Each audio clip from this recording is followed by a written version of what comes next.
ओम नमः शिवाय।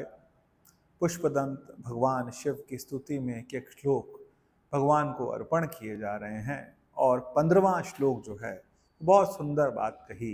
कामदेव का प्रसंग उठाया, कहा असिद्धार्था नैव क्वचिदपि सदेवा सुरतरे निवर्तन्ते नियतम जगत जैनो यस्य विशिखा। कहना क्या चाहते हैं? कहना ये चाहते हैं कि हे जगदीश, हे जगत के ईश, जिस कामदेव के बाण जो थे वो असुरों को, नरों को और सभी तरह के प्राणियों को वो हमेशा ही जीत जाते हैं। क्योंकि कामदेव का बाण जब किसी को लगता है तो व्यक्ति जो है वो कामदेव के आगे हार जाता है। काम से जीतना बहुत मुश्किल है, देवताओं के लिए भी, मनुष्यों के लिए भी, गंधर्वों के लिए भी, असुरों के लिए भी, सभी कामवश ही रहते हैं। लेकिन आपकी दृष्टि पड़ते ही वह कामदेव स्मृति मात्र रह गया, क्योंकि जब भगवान शिव ने तीसरा नेत्र खोला तो कामदेव भस्म हो गए।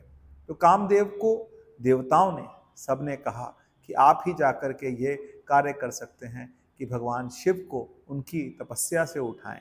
क्योंकि कामदेव कोई गलत काम भी नहीं करने गए थे, था तो उनको अहंकार, अपनी शक्ति का अहंकार था कि मैं जो हूँ अजय हूँ, मुझे कोई नहीं जीत सकता, मैं जहाँ जाऊँगा वहाँ पर लोग मुझसे हार जाएंगे।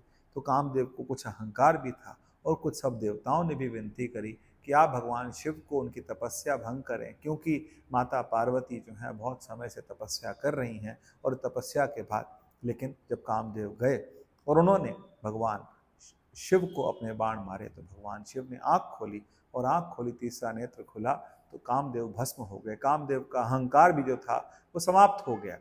तो कामदेव की पत्नी रोती हुई आई भगवान शिव के आगे कि मेरे पति को आपने भस्म कर दिया, अब मेरा पति कौन होगा? तो भगवान शिव ने उन्हें समझाया कि कोई भी युवक होगा, कामदेव की पत्नी का नाम रति था, काम और रति ये दो स्त्रियों में रति होती है, पुरुष में काम होता है। तो काम और रति जो हैं वो पुरुष और स्त्री में हमेशा जीवित रहेंगे।